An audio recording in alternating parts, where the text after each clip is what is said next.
आम्ही चालले आहेत बगलामुखी माता मंदिरला.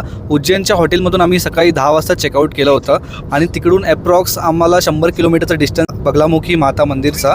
आता इकडून रस्ते पण चांगले आहेत, एकदम स्मूथ आहे, त्यामुळे काय एवढं टेन्शन नाही, फटाफट पोहोचू शकतो. या दुकानातून आम्ही हे सगळं एक ओटी घेतली आहे चढवायसाठी. ह्याच्यामध्ये एक बांगड्या आहेत, फूल आहेत, हळदचे हे आहेत, नारळ आहे आणि लाडू वगैरे आहेत. आणि तिकडे आपण आता मंदिरामध्ये हे चढवणार आहेत. हा आहे बगलामुखी माता मंदिरचा एंट्रन्स आणि आज संडे आहे त्यामुळे थोडी जास्त गर्दी तर दिसते आहे. तर बघूया आतमध्ये किती लाईन लागणार आहे. लाईनमध्ये तर आम्ही आता लागले आहेत. इथून बघा ही पुरी लाईन अशी, तर बघूया किती टाईम लागतो आहे.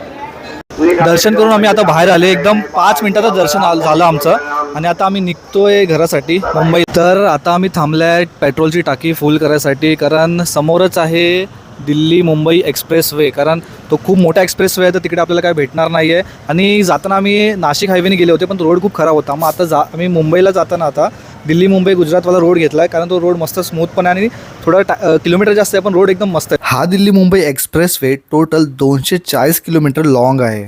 आता आम्ही थांबलो आहे जेवायला हॉटेलमध्ये आणि आता वाजले आहेत रात्रीच्या 1. आता गाडी पण थोड्या वेळ लावली आहे आणि कंटिन्यू ड्रायव्हिंग करतो आहे सकाळपासून. आता थोडा वेळ जेवतो आणि इकडून ॲप्रॉक्स आपलं घर आहे 100 किलोमीटर. आता बघूया अजून किती टाईम लागतो घरी पोचायला. मग जेवून बिना टाईम वेस्ट करे पटकन निघाले आम्ही. तर फायनली मी आता घरी पोचलोय आणि आता वाजले सकाळचे 4. बघा आता मस्तपैकी हातपाय धुतो आणि मस्त आराम करतो. बाकी तुम्हाला काय करायचं माहिती आहे ना, व्हिडिओला लाईक करा, फॉलो करा आणि भेटूया पुढच्या व्लॉगमध्ये.